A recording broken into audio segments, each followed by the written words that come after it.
நம்ம டெய்லியும் competitive exam point of வியூல ஹிந்து நியூஸ் பேப்பர் பார்த்துட்டே இருக்கோம். இன்னைக்கு என்ன இம்பார்ட்டன்ட் ஆர்டிகல்ஸ் இருக்குது அப்படிங்கிறத பார்ப்போம். ஸோ ஃபர்ஸ்ட் பார்த்தோம்னா நமக்கு எலெக்ஷன் ரிசல்ட்ஸ் அப்படிங்கிறத கொடுத்துருக்காங்க. June 4 நமக்கு ஓட் கவுண்டிங் இருந்துச்சு. ஸோ அந்த வகையில் எந்த ஒரு கூட்டணிக்குமே எந்த ஒரு அலையன்ஸுக்குமே வந்து மெஜாரிட்டி அப்படிங்கிறது கிடைக்கல. ஓகேங்களா, ஐ மீன் எந்த ஒரு பார்ட்டிக்குமே வந்து மெஜாரிட்டி அப்படிங்கிறது கிடைக்கல. ஸோ எந்த ஒரு கட்சிக்கும் தனிப்பெரும்பான்மை அப்படிங்கிறது கிடைக்காம இருக்கு. ஓகேங்களா, ஸோ பிஜேபி பார்த்தோம்னா ஒரு 240 சீட்ஸ் வின் பண்ணியிருக்காங்க. இந்த சைடு காங்கிரஸ் பார்த்தோம்னா ஒரு 99 சீட்ஸ் வின் பண்ணியிருக்காங்க. ஸோ யாருக்குமே ஒரு மெஜாரிட்டி கிடைக்காது, டெமோக்ரஸிக்கு ஒரு வின் அப்படிங்கிறத சொல்றாங்க. ஓகேங்களா, ஸோ இப்போ என்ன ஆகும் அப்படின்னு பார்த்தோம்னா மற்ற கட்சிகளோடு சேர்ந்து ஒரு கூட்டணி ஆட்சி அமைக்கக்கூடிய ஒரு நிலை தான் ஏற்பட்டிருக்கு. ஸோ யார் அந்த கூட்டணி ஆட்சி அமைக்க போறாங்க அப்படிங்கிறத நம்ம பொறுத்திருந்து பார்ப்போம். சரிங்களா, ஸோ அந்த வகையில் எலெக்ஷன்ஸ் பற்றின நிறைய விஷயங்கள் கொடுத்துருந்தாங்க. ஸோ ஒவ்வொரு தொகுதியில் எவ்வளோ வின் பண்ணியிருந்தாங்க அந்த மாதிரி எல்லா டேட்டாஸும் இருந்துச்சு.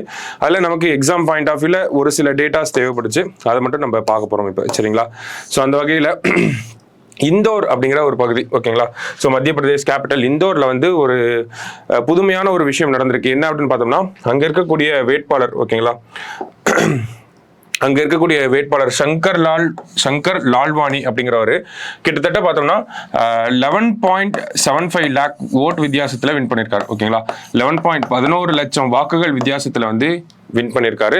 ஸோ இந்தியன் ஹிஸ்டரியிலே அதிக ஓட்டு வித்தியாசத்தில் வின் பண்ணது இவர் தான். ஓகேங்களா, ஸோ அந்த ஒரு டேட்டா நமக்கு கொடுத்துருந்தாங்க. அதே மாதிரி இந்தோரில் பார்த்தோம்னா நமக்கு நோட்டா, ஓகேங்களா, ரன் ஆஃப் தி எபவ் அப்படின்னு சொல்றோம் இல்லையா. ஸோ இந்த நோட்டாவை பொறுத்த வரைக்கும் பார்த்தோம்னா 2017 மக்களவை தேர்தலிருந்து இருந்துட்டு இருக்கு. நமக்கு முதல்ல பார்த்தோம்னா ஒரு 46,000 வாக்குகள் நீலகிரி மக்களவை தொகுதியில் பதிவாகி இருந்துச்சு. அதான் அதிகபட்சமாக இருந்துச்சு. அதுக்கப்புறமா 2019 எலெக்ஷனில் வந்து கோபால்கஞ்ச் அப்படிங்கிற பகுதியில் வந்து 51,000 வாக்குகள் நோட்டாவுக்கு பதிவாகி இருந்துச்சு. இந்த தடவை பார்த்தோம்னா 2024 இந்தோர் தொகுதியில் வந்து 2.18 லட்சம் வாக்குகள் வந்து நோட்டாவுக்கு பதிவாயிருக்கு. ஸோ இருக்கிறதுலே அதிகமாக நோட்டாவுக்கு பதிவான வாக்குகள் அப்படின்னு பார்த்தோம்னா இந்தோர் தொகுதியில தான்.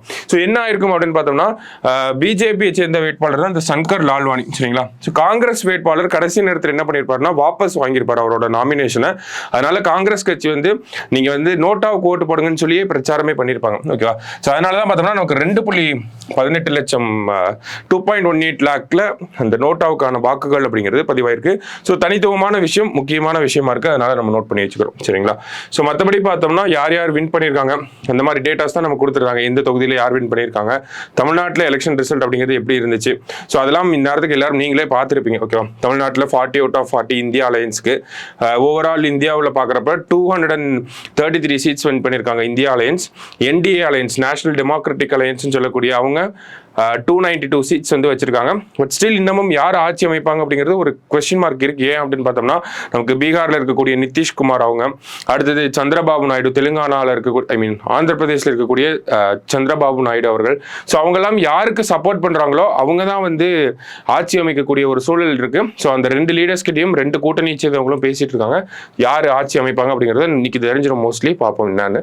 ஸோ அடுத்தது பார்த்தோம்னா எக்கனாமிக்ஸ் பாயிண்ட் ஆஃப் வியூல Netherlands turns 3rd largest export destination அப்படின்னு கொடுத்துருக்காங்க. ஸோ இந்தியாவோட எக்ஸ்போர்ட் டெஸ்டினேஷன் அப்படிங்கிறத பற்றி பேசுகிறாங்க. அந்த வகையில் பார்த்தோம்னா யூஎஸ் வந்து நம்மளோட டாப் எக்ஸ்போர்ட் டெஸ்டினேஷனாக இருக்காங்க. ஓகேவா, நம்மளோட டாப் 10 ட்ரேடிங் பார்ட்னர்ஸில் எடுத்து பார்த்தா கூட யூஎஸ்ஏ இருக்காங்களே, அமெரிக்கா கிட்ட தான் நம்ம அதிகமான எக்ஸ்போர்ட் அப்படிங்கிறத பண்ணுறோம். இங்கே இருக்கக்கூடிய ப்ராடக்ட்ஸ் அதிகமாக அமெரிக்காவுக்கு நம்ம ஏற்றுமதி பண்ணிட்டு இருக்கோம். அமெரிக்காவுக்கு அடுத்தது பார்த்தோம்னா யூஏஇ, ஐக்கிய அரபு அமீரகம் அப்படின்னு சொல்லுவோம், யுனைடெட் அரப் எமிரேட்ஸ், அவங்க தான் வந்து 2nd பிளேஸ்ல வந்து இருக்காங்க இன் டர்ம்ஸ் ஆஃப் எக்ஸ்போர்ட். இந்தியாவோட ப்ராடக்ட்ஸ் வெளிநாடுகளுக்கு ஏற்றுமதி ஆகுறதுல. ஸோ அந்த வகையில் 3ஆவதா யார் வந்திருக்காங்க அப்படின்னு பார்த்தோம்னா நெதர்லாண்ட்ஸ் அப்படிங்கிற நாடு. அப்போ இந்தியாவோட டாப் 3 எக்ஸ்போர்ட் டெஸ்டினேஷன் என்ன அப்படின்னு கேட்டோம்னா யூஎஸ், யுஏஇ, அடுத்தது வந்து நெதர்லாண்ட்ஸ். ஸோ அந்த ஒரு டேட்டா தான் நமக்கு காமர்ஸ் மினிஸ்ட்ரி ரீசெண்டாக ஒரு டேட்டா ரிலீஸ் பண்ணியிருந்தாங்க. அது பேசிஸ்ல வந்து கொடுத்துருக்காங்க. இந்தியாவோட நெதர்லாண்டுக்கும் இந்தியாவுக்கும் இருக்கக்கூடிய ட்ரேட், நம்ம அவங்க கிட்ட இருந்து வாங்குறது கம்மியா இருக்கு, நம்ம கிட்ட இருந்து அவங்களுக்கு போறது வந்து அதிகமா இருக்கு. அப்போ அதை வந்து நம்ம ட்ரேட் சர்ப்ளஸ் அப்படின்னு சொல்றோம். இறக்குமதி கம்மியாகவும் ஏற்றுமதி வந்து அதிகமாகவும் இருக்கப்ப நம்ம ட்ரேட் சர்ப்ளஸ் அப்படின்னு சொல்றோம். அந்த வகையில் நம்ம நெதர்லாண்டோட எவ்வளவு ட்ரேட் சர்ப்ளஸ் வச்சிருக்கோம் அப்படின்னு பார்த்தோம்னா $17.4 பில்லியன் வந்து ட்ரேட் சர்ப்ளஸ் வந்து வச்சிருக்கோம் அப்படிங்கிற சொல்றாங்க. போன வருஷம் $13 பில்லியன் இருந்துச்சு. இப்போ $17 பில்லியன் வந்து நமக்கும் நெதர்லாண்டுக்கும் இருக்கக்கூடிய ட்ரேட்ல ஒரு ட்ரேட் சர்ப்ளஸ் அப்படிங்கிறது இருக்கு. ஓகேவா, ஸோ அதுதான் இந்த ஒரு டேட்டாவில் நமக்கு கொடுத்துருந்தாங்க. மற்றபடி பார்த்தோம்னா இன்னொரு இம்பார்ட்டன்டான நியூஸ் இருந்துச்சு. என்ன அப்படின்னு பாருங்க, வால்வோ கார்ஸ் இருக்குல்ல, அவங்க Volvo to issue world's first EV battery passport அப்படின்னு கொடுத்துருக்காங்க. ஸோ இவி பேட்டரி பாஸ்போர்ட் அப்படிங்கிறத வால்வோ கார்ஸ் வந்து ரிலீஸ் பண்ண போறாங்க. அப்ப பேட்டரி பாஸ்போர்ட்னா என்ன அப்படிங்கிற ஒரு விஷயத்த இந்த இடத்துல கொடுத்துருக்காங்க. ஸோ பேட்டரி பாஸ்போர்ட்னா என்னன்னா, ஒரு எலக்ட்ரிக் வெஹிக்கிள் இருக்குன்னா அது பேட்டரியால தான் ரன் ஆகும். அப்போ பேட்டரியில என்ன மாதிரியான ரா மெட்டீரியல்ஸ் இருக்கு, அந்த ரா மெட்டீரியல்ஸ் எங்க இருந்து வந்திருக்கு, அந்த மாதிரியான டேட்டாஸையும் கூடவே சேர்த்து ரிலீஸ் பண்றது தான் இந்த பேட்டரி பாஸ்போர்ட் அப்படின்னு சொல்றாங்க. அதுல என்னெல்லாம் இருக்கும் அப்படின்னு பார்த்தோம்னா, ஆரிஜின்ஸ் ஆஃப் ரா மெட்டீரியல்ஸ் இருக்கும் அப்படிங்கிற சொல்றாங்க. அப்போ அந்த பேட்டரியில யூஸ் பண்ணக்கூடிய லித்தியம் யூஸ் பண்றாங்களா, என்ன யூஸ் பண்றாங்க, அது எங்க இருந்து மைன் பண்ணப்பட்டிருக்கு, அதெல்லாம் அந்த டீடைல்ஸ்லாம் இருக்கும். அதுதான் ஆரிஜின்ஸ் ஆஃப் ரா மெட்டீரியல்ஸ் அப்படின்னு சொல்றாங்க. அடுத்து பார்த்தோம்னா என்ன மாதிரியான காம்போனன்ட்ஸ் யூஸ் பண்ணிருக்காங்க அப்படிங்கிற டேட்டா. அடுத்தது ரீசைக்கிள்டு கண்டென்ட், அந்த பேட்டரியில எவ்வளவு பெர்சன்டேஜ் வந்து ரீசைக்கிள்டு கண்டென்ட் வந்து யூஸ் பண்ணிருக்காங்க அந்த ஒரு விஷயம். அடுத்தது கார்பன் ஃபுட் பிரிண்ட், அதாவது அந்த ஒரு பேட்டரியை மேக் பண்றதுக்கு எவ்வளவு கார்பன் ரிலீஸ் ஆச்சு அந்த மாதிரியான டேட்டாவை தான் கார்பன் ஃபுட் பிரிண்ட் அப்படின்னு சொல்லுவாங்க. அந்த மாதிரியான விஷயங்களை வந்து ரிலீஸ் பண்ண போறாங்க. யாரு அப்படின்னு பார்த்தோம்னா வால்வோ கார்ஸ். இதுதான் என்ன சொல்றாங்க, இந்த மாதிரி டேட்டாஸ்லாம் இருக்கக்கூடிய விஷயங்களை தான் நம்ம இவி பேட்டரி பாஸ்போர்ட் அப்படின்னு சொல்றோம். ஒரு எலக்ட்ரிக் வெஹிக்கிள்ல யூஸ் பண்ணக்கூடிய பேட்டரி, அந்த பேட்டரியில என்ன மாதிரியான விஷயங்கள்லாம் இருக்கு, ரா மெட்டீரியல் எங்க இருந்து வந்துச்சு, என்ன மாதிரியான காம்பனன்ட்ஸை பயன்படுத்தியிருக்காங்க, அந்த பேட்டரியில எவ்வளவு பெர்சன்டேஜ் ரீசைக்கிள்டு மெட்டீரியல்ஸ் வந்து யூஸ் பண்ணியிருக்காங்க, என்னென்ன மெட்டீரியல் ரீசைக்கிள் பண்ணியிருக்காங்க, அடுத்தது அந்த பேட்டரியை உருவாக்குறதுக்கு எவ்வளவு கார்பன் வந்து எமிட் ஆச்சு, அதாவது கார்பன் ஃபுட் பிரிண்ட் அப்படிங்கிற இந்த டேட்டாவெல்லாம் கொடுக்க போறாங்க. ஓகேவா? ஸோ அப்போ இவி பேட்டரி பாஸ்போர்ட் அப்படிங்கிறது நமக்கு வரப்போகுது. ஸோ இது எங்க வரப்போகுது அப்படின்னு பார்த்தோம்னா, battery passports will be mandatory for electric vehicles sold in the European Union from February 2027.